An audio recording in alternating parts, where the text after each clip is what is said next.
Good morning. That feeling when you just get cold. It's like, it's quite windy here today and cold, and I thought, well, bother, will I go later? That's that trick the mind plays. Because for me, once I get my clothes on, I don't really want to take them back off and then get them on again. So if I don't do it at this time in the morning, there's a great likelihood it won't happen. And I think that about all my rituals. I'd let go of my Kundalini yoga. I was really doing that every day, and then I stopped. I'm like, what are you doing? This is really helping your back, helping your neck, because all these joints that get rusty need to be kept moving, otherwise they'll get stiff, particularly when you get to my age.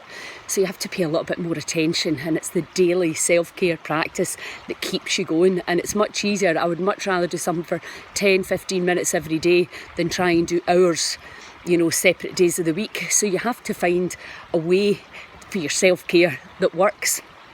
So today we're going to be talking about thinking about the worst case scenario, and how our beliefs can keep us thinking about the wrong things, basically.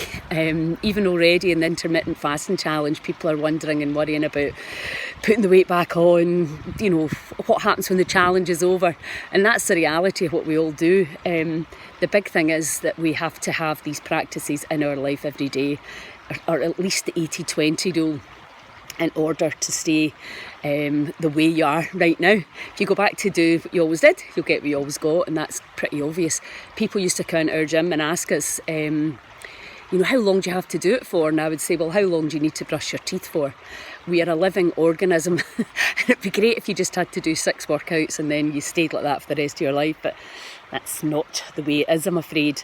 It is a process of upkeep and adjusting, and again, I keep saying it, get your tribe, the people that really encourage you to eat healthily and to go for a walk and to shift your focus, because that's the big thing that we're having to do right now. And I know that I'm finding challenging is shifting my focus to how I would love it to be instead of what I perceive to see happening outside, and that's, I've been teaching this for 2 decades.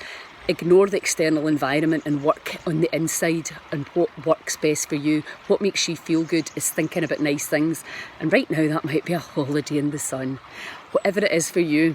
So join me at 10 o'clock live if you want to do some more focusing from the worst case scenario over to the best case scenario, and I'll chat to you all soon. Have a good one. Ciao.